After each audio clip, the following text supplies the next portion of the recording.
She spent $50 million searching for the stranger who saved her life 18 years ago. Hired the best investigators. Searched every database. Followed every lead. What she never imagined was that he had been watching her every single night, cleaning her office, protecting her from shadows close enough to touch, yet invisible as air. The man she desperately sought was the janitor she ignored every day. Rebecca Callahan stood at the floor-to-ceiling windows of her corner office, 36 floors above a city that sprawled beneath her like a conquered kingdom. At 36 years old, she commanded a technology empire worth billions, her sharp intellect and relentless drive having carved out a space in an industry that rarely welcomed women with such authority. Her reflection stared back from the glass platinum blonde hair pulled into a severe chignon, ice blue eyes that could freeze a boardroom, designer suit that cost more than most people's monthly salary. Yet beneath the polished exterior lived a woman haunted by 18 years of searching for a ghost who had saved her life. The memory surfaced unbidden, as it did every morning at precisely 9:47. The screech of metal against metal. The acrid smell of burning rubber. The weight of twisted steel pinning her 18-year-old legs as darkness crept around the edges of her vision. Then salvation arrived in the form of gray eyes and a calm voice cutting through her panic. "Stay with me," he had said. "Don't close your eyes." "What's your name?" "Rebecca," she had whispered. Blood trickling from her forehead. "Beautiful name," he had replied. "I'm getting you out of here, Rebecca. Trust me." She remembered the warmth of his hands as he worked to free her from the wreckage of the train derailment outside Hartford. His tall, lean frame moving with practiced efficiency despite the chaos surrounding them, the small scar near his left wrist that caught the emergency lights as he manipulated the twisted metal that had become her prison. Most of all, she remembered the moment their eyes met, gray meeting blue, and feeling for the first time in her life that she was worth saving. The rescue had taken 43 minutes, according to official reports. But in Rebecca's memory, it existed outside of time, suspended in a moment where the only things that mattered were his voice calling her name and his hands working methodically to free her from what should have been her tomb. Then the paramedics arrived with their sirens and medical equipment, and in the chaos of stabilization procedures and family notifications, he vanished. No name exchanged beyond her own. No contact information. No way to thank him or even learn who he was. Just a ghost who had pulled her from the jaws of death and disappeared into the night, like something from a dream that felt too real to forget. The years that followed had been a testament to human resilience and the transformative power of obligation. Rebecca channeled her survivor's determination into academic excellence at Hartford College, where she graduated summa cum laude with degrees in business administration and computer science. She threw herself into entrepreneurship with the fervor of someone who understood that life was fragile and opportunity more fragile still. Her first company, built from her dorm room with 2 borrowed computers and an algorithm she developed for optimizing supply chain logistics, sold for $12 million before she turned 25. The second company, focused on artificial intelligence applications for financial markets, went public and made her worth $100 million by age 30. The third company, a comprehensive technology platform that revolutionized how corporations managed data security, established her as one of the most influential women in business, and pushed her net worth past the billion-dollar mark. But success felt hollow when measured against the emptiness in her chest, a void shaped exactly like those gray eyes, and that gentle voice that had convinced her she deserved to live. She had tried dating throughout her 20s and early 30s, of course. High-powered executives who understood the demands of building an empire. Brilliant entrepreneurs who spoke her language of innovation and market disruption. Politicians who saw her corporate connections as stepping stones to higher office. Academics who admired her intellect. Athletes who appreciated her competitive drive. Even a few artists who claimed they could see past her corporate armor to the person underneath. None of them understood the restlessness that drove her to work 18-hour days, 7 days a week. None of them comprehended why she would freeze in crowded restaurants, scanning faces for a familiar profile. None of them could explain why she kept a private investigator on permanent retainer despite having no leads to follow, no names to research, no concrete evidence that her mysterious savior even existed beyond the scars on her legs. And the memory burned into her consciousness. The relationships ended with predictable regularity. She was too driven, too distracted, too obviously searching for something that none of them could provide. They accused her of being emotionally unavailable, which was true. They suggested she needed therapy, which she tried. They recommended medication for what one psychiatrist diagnosed as complicated grief disorder combined with survivor's guilt and attachment trauma. But Rebecca knew the truth that no amount of professional intervention could address. She had left half her soul in that train wreck, with a stranger who had shown her what it meant to be seen as worth saving, and no relationship could survive when one person was fundamentally incomplete. 3 years ago, Rebecca had made a decision that would consume $50 million and countless sleepless nights. She would find the man who saved her life, regardless of the cost in money, time, or corporate resources. Her board of directors questioned the wisdom of allocating such enormous sums to what they diplomatically termed personal security consulting, but Rebecca's controlling interest in the company made their objections merely advisory. Thomas Crawford, former FBI with credentials that cost her company 7 figures annually, assembled the most sophisticated private investigation team ever deployed for a single missing person case. His background in federal law enforcement had taught him that finding people required patience, resources, and systematic methodology. What it had not prepared him for was searching for someone who might not want to be found. Crawford's team expanded their search parameters to include military databases spanning the entire northeastern United States. They obtained access to emergency services records from Connecticut, Massachusetts, Rhode Island, New York, and Vermont, cross-referencing every rescue operation conducted within a 50-mile radius of the Hartford derailment site. They hired linguists to analyze the speech patterns Rebecca remembered, hoping to narrow geographical origins. They consulted with psychologists to construct personality profiles that might predict career choices and lifestyle preferences. The investigation employed facial recognition software that processed hundreds of thousands of images from driver's license databases, military personnel files, college yearbooks, and employment records.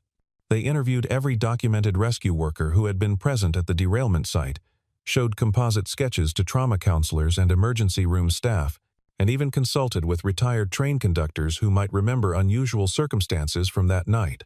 But as the months turned to years and the budget climbed toward astronomical figures, Crawford began encountering resistance that suggested their target was not merely elusive, he was actively evading detection. Privacy laws designed to protect military veterans created barriers that money could not breach.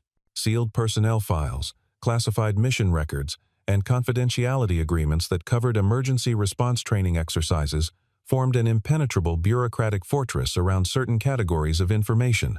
When Crawford's team attempted to access specific databases, they encountered digital roadblocks that suggested someone with government-level clearance was monitoring their queries. More concerning still, the team began detecting professional-grade counter-surveillance around their investigation activities. Subtle indicators that their inquiries were being tracked, their movements observed, their communications possibly monitored. Crawford recognized the signatures of intelligence community tradecraft, the kind of operational security that suggested their target possessed skills far beyond civilian emergency response training. The breakthrough came not through digital investigation but through human intelligence. A retired fire chief in Waterbury, Connecticut, remembered an unofficial responder at the Hartford derailment, a young man in military fatigues who had appeared at the scene without being dispatched, worked alongside official rescue teams for several hours, and then disappeared before incident reports were filed. The fire chief described him as tall, lean, with gray eyes, and the kind of calm competence that suggested extensive training. He had worked methodically through the wreckage, locating victims with uncanny accuracy, and had been specifically focused on the third car where Rebecca had been trapped. Most intriguingly, he had refused to provide his name or unit identification when supervisors asked for documentation. This single witness account provided the first concrete evidence that Rebecca's savior had indeed existed, but it also raised troubling questions about why someone with rescue training would operate outside official channels and then vanish without leaving any record of his presence. What Rebecca did not know, could not have imagined even in her most paranoid moments, was that the object of her $50 million search was closer than she could have conceived. Closer than Crawford's sophisticated surveillance network had detected. Closer than her own daily routine would suggest possible. Marcus Garrett, though he had not used that name in over 7 years, pushed his cleaning cart down the marble-floored corridor of Callahan Tower at precisely 11:30 each night, his movements economical and purposeful. To any casual observer, he appeared to be exactly what his uniform and identification badge suggested: a night janitor employed by Morrison Building Services to maintain the offices where power brokers shaped the global economy. But appearances, Marcus had learned through 15 years of covert operations across 3 continents, were the most effective camouflage available to those who understood how to manipulate perception. At 38 years old, Marcus moved with the controlled grace of someone who had spent years navigating hostile territory, where a single misstep meant capture, torture, or death. His gray eyes, the same shade as storm clouds gathering over the ocean, continuously assessed sightlines, exit routes, and potential threats, with the automatic precision of a man whose nervous system had been rewired by prolonged exposure to combat environments. His current assignment had lasted 3 years, 4 months, and 16 days.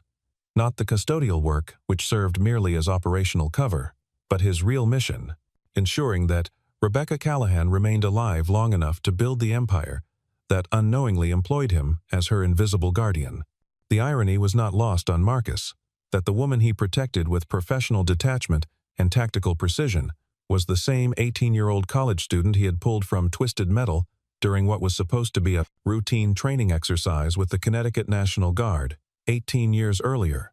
Every detail of that night remained vivid in Marcus's memory with the crystalline clarity that trauma reserves for moments that reshape the fundamental architecture of a life. He had been 20 years old, driving back from a weekend training exercise focused on urban rescue techniques, when emergency frequencies had crackled with reports of a passenger train derailment just outside Hartford. Though not officially dispatched to respond, his training had made stopping to assist as automatic as breathing. The scene had been chaos incarnate. Multiple cars derailed and overturned, electrical systems sparking in the darkness, fuel leaking from ruptured tanks, and the screams of trapped passengers echoing through the night air like something from a nightmare. Emergency responders were still en route, leaving a handful of passing motorists and Marcus himself as the only assistance available for dozens of critically injured people. He had worked systematically through the wreckage, using his training to prioritize victims based on injury severity and extraction complexity.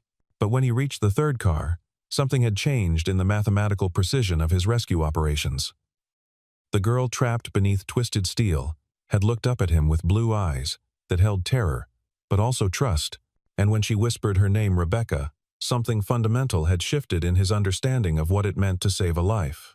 She had told him she was studying business administration, that she wanted to build something important someday, that she believed people were capable of incredible things when they chose to help each other instead of competing.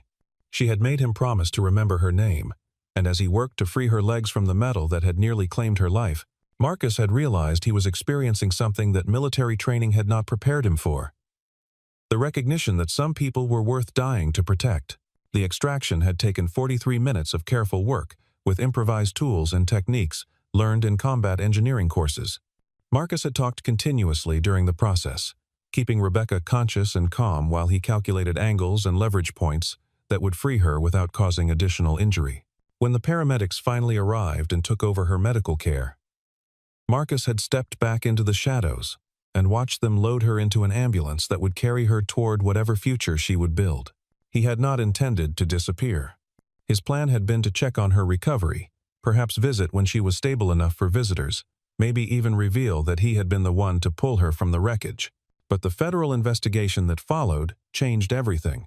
When Rebecca's family transferred her to a private medical facility, investigators from the Department of Homeland Security wanted to know why a National Guard trainee had been first on scene at an accident involving the daughter of Harrison Marsh, one of the Defense Department's primary weapons contractors. They suggested that the timing was suspiciously convenient, that Marcus's presence might not have been coincidental, that someone with his military training and security clearance could theoretically have caused the derailment as part of a larger conspiracy.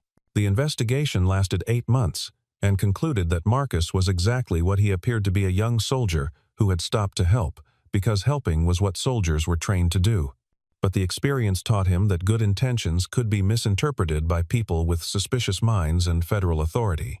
It also taught him that Rebecca's family operated in circles where even random acts of kindness were viewed through the lens of political and economic paranoia.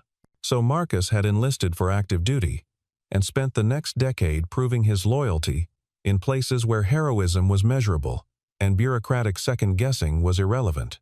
Afghanistan first, where he specialized in extracting wounded soldiers from collapsed buildings and overturned vehicles. Then Iraq, where his unit conducted search and rescue operations in urban environments, where every doorway might conceal an improvised explosive device. Finally, Somalia, where he learned that saving lives often required taking lives, and that moral complexity was a luxury that combat environments did not permit. But military service had changed him in ways that made returning to civilian life impossible. The constant hypervigilance required for survival in war zones could not be switched off when the shooting stopped. The psychological evaluation that preceded his honorable discharge labeled him functionally stable, but emotionally compartmentalized military terminology. For a soldier who had seen too much death to return to ordinary life, but remained too valuable and too skilled to simply discharge and forget, private military contractors paid exceptionally well for men who could eliminate threats efficiently and sleep soundly afterward. Marcus's specialty became long-term covert protection for high-value individuals who faced dangers they could not address through conventional security measures.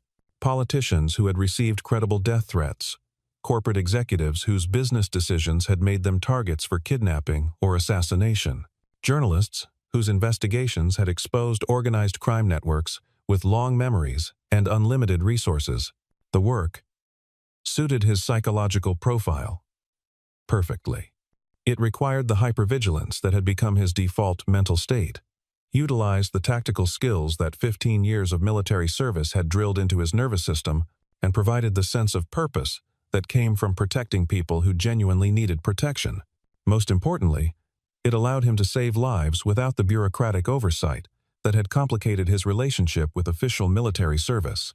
When Meridian Protective Services assigned him to the Rebecca Callahan Protection Detail, Marcus initially viewed it as just another high-value client, requiring discreet security services. Corporate executives faced a surprisingly wide range of threats in the modern business environment.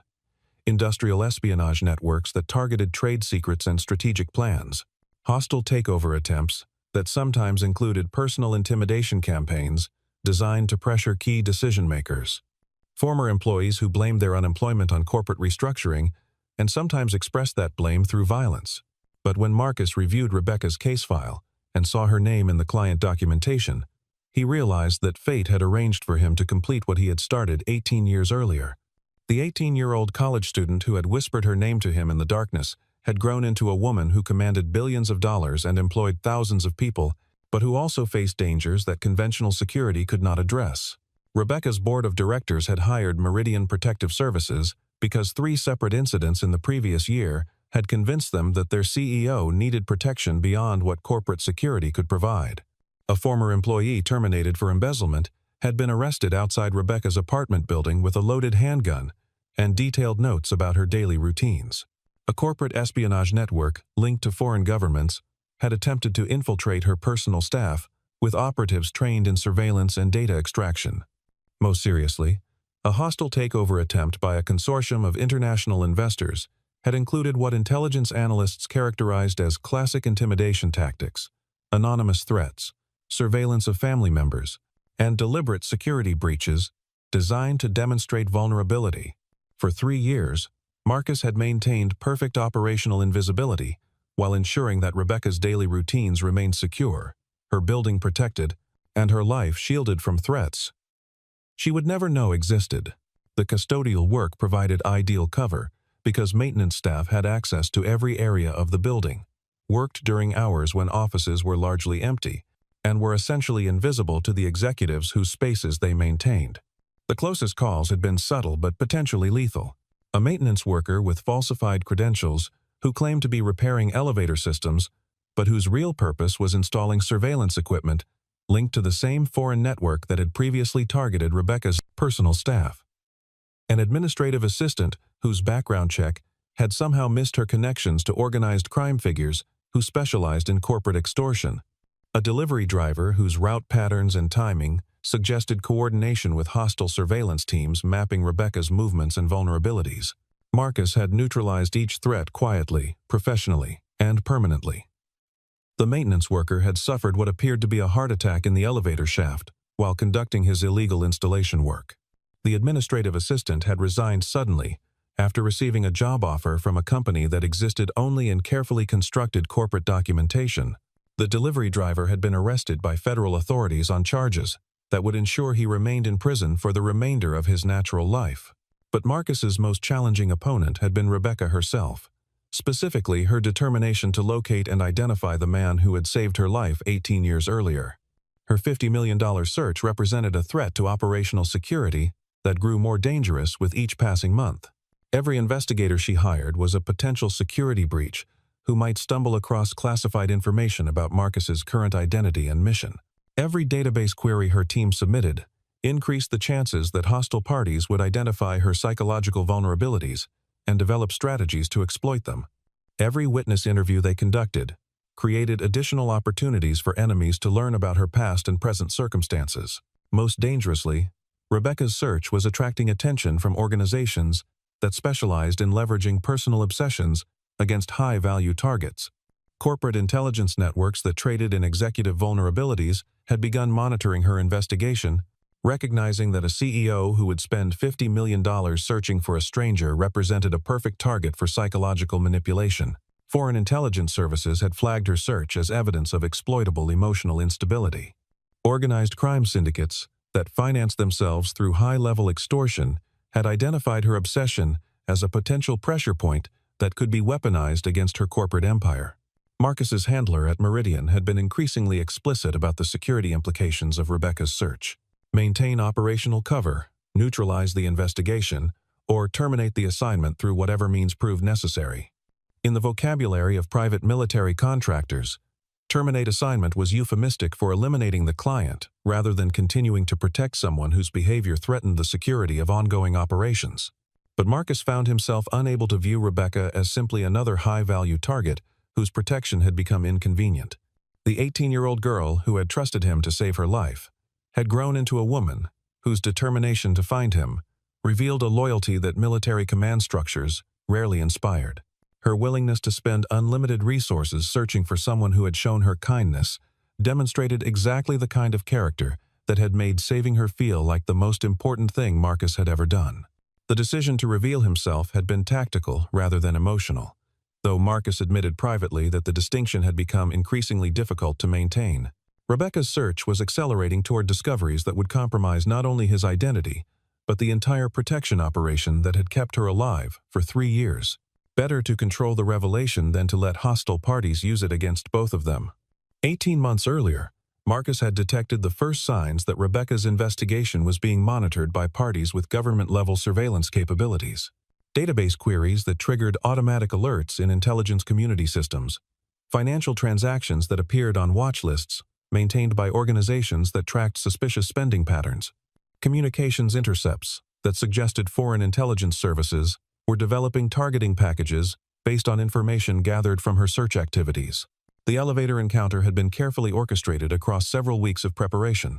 Marcus had identified optimal timing, calculated conversation strategies, and prepared contingency plans for multiple possible outcomes.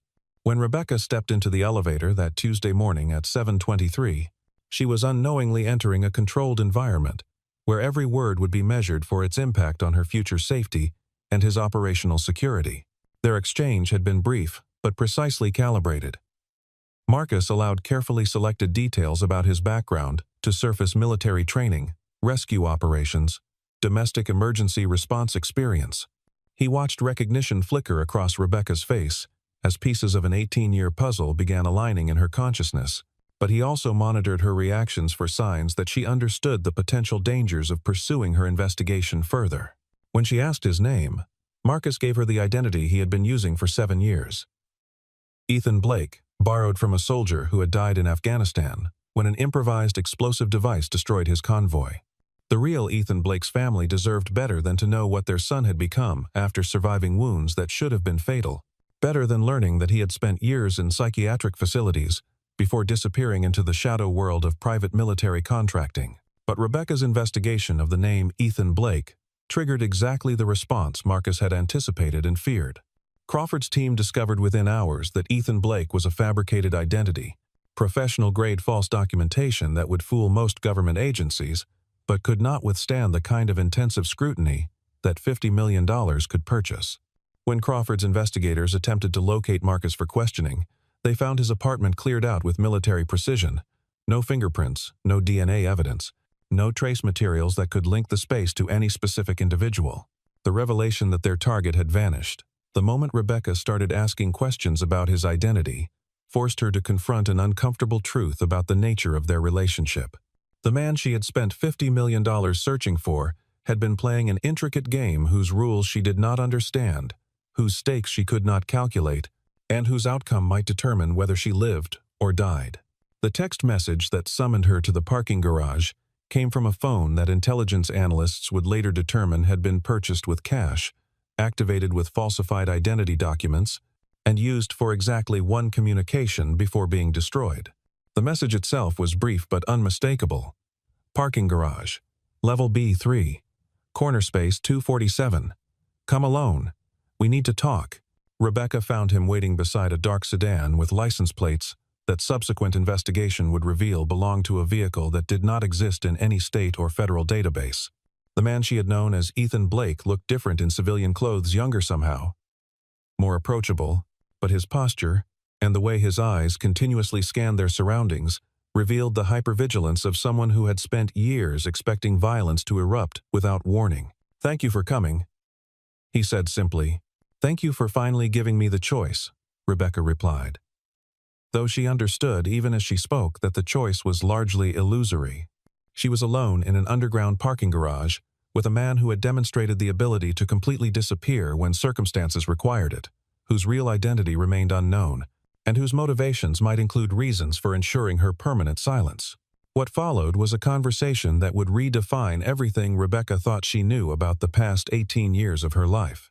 The man calling himself Ethan Blake began by revealing his actual name, Marcus Garrett, though even that might be another carefully constructed identity designed to provide her with the illusion of truth while protecting information that could prove fatal if disclosed. Marcus explained that he was a private contractor specializing in covert protection services for high-value individuals who faced threats beyond the capabilities of conventional security measures. Meridian Protective Services had been hired by Rebecca's board of directors 3 years earlier, because corporate intelligence had identified multiple credible threats to her safety that required military-grade countermeasures to neutralize. When Marcus reviewed the client list and saw Rebecca's name, he had requested the assignment personally. The 18-year-old college student who had whispered her name to him in the darkness 18 years earlier had grown into a woman who commanded billions of dollars, but who also faced dangers that conventional protection could not address. Her board of directors understood that Rebecca's death or incapacitation would trigger a catastrophic collapse in stock values, hostile takeover attempts by international competitors, and potential national security implications given her company's contracts with federal agencies.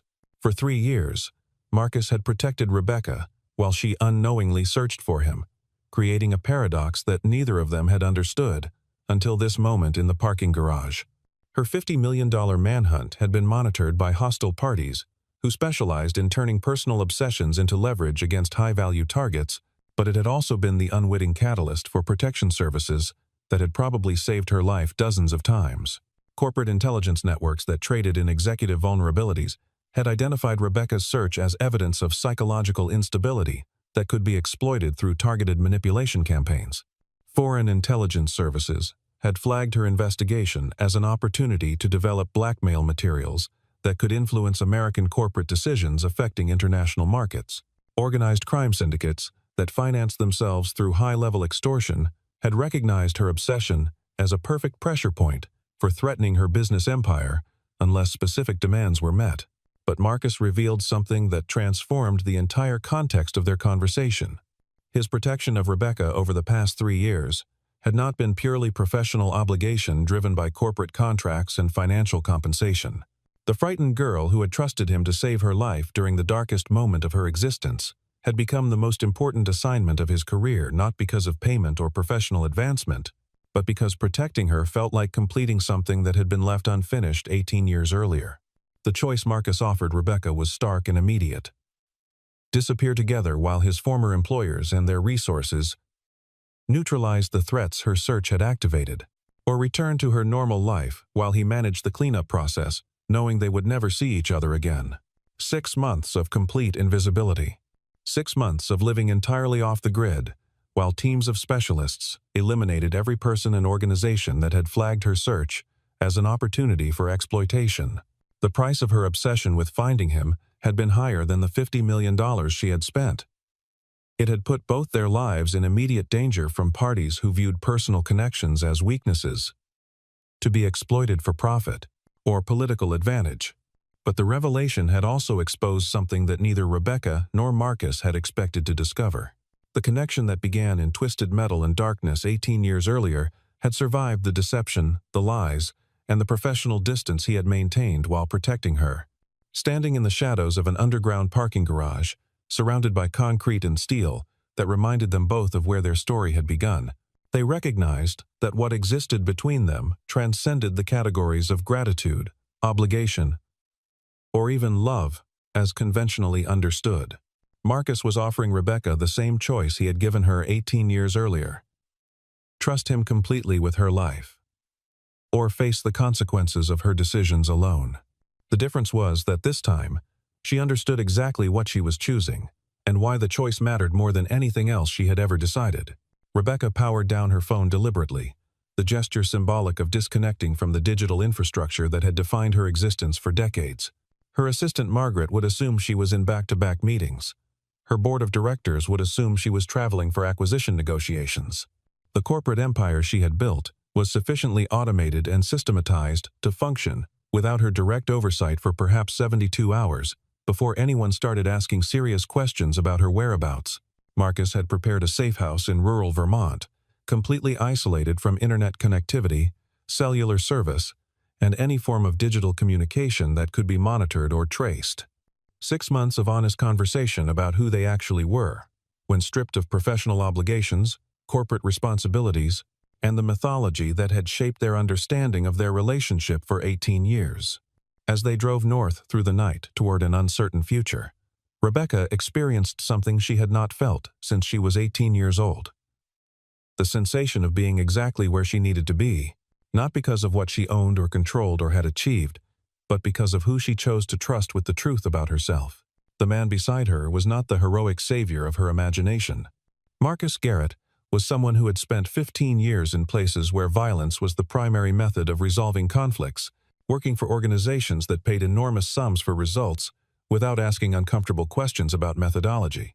He had protected her for 3 years, not out of professional duty, but because pulling her from that train wreck had been the most meaningful thing he had ever done, and losing her to the consequences of her search for him would have felt like failing to complete the most important mission of his life. Rebecca had built a corporate empire while searching for redemption, in the form of a mythical figure who existed only in her memory and imagination. What she found instead was something far more valuable and infinitely more dangerous. A person who understood that some connections transcend rational explanation, that some choices define the fundamental character of a life, regardless of their practical consequences, and that love, when it finally develops between two people who truly see each other, is worth sacrificing everything else to protect and preserve. Behind them, the machinery of corporate power would continue functioning exactly as Rebecca had designed it to operate. Board meetings would be rescheduled. Acquisition negotiations would proceed through established protocols, and the technological empire she had built would generate profits and expand market share without requiring her constant supervision. But ahead of them lay something she had never possessed despite all her financial success and professional recognition: the possibility of being completely known by someone who had seen her at her most vulnerable and chosen to remain present. Marcus had spent 3 years learning her behavioral patterns, her daily routines, her fears and strengths, and the subtle signs that indicated when she was under stress or facing difficult decisions. Now Rebecca would have 6 months to discover who he actually was when the professional masks were removed, when tactical deception ended, and when all that remained was the truth of what they meant to each other beyond the roles of protector and protected. The safe house in Vermont would become the place where a $50 million search finally concluded, not because she found what she thought she was looking for, but because she discovered something better: the courage to stop searching and start choosing, the wisdom to distinguish between mythology and genuine connection, and the recognition that sometimes the greatest protection comes not from being saved by someone else, but from being truly seen and accepted by another person who understands the cost of survival in a world that rarely rewards honesty or vulnerability. In 18 years of searching, Rebecca had never imagined that finding her mysterious savior would require losing everything else she had built. But as the highway carried them toward a future that could not be purchased with corporate resources or controlled through business strategy, she understood that this was what redemption actually looked like, not the restoration of something that had been lost, but the creation of something entirely new and infinitely more valuable.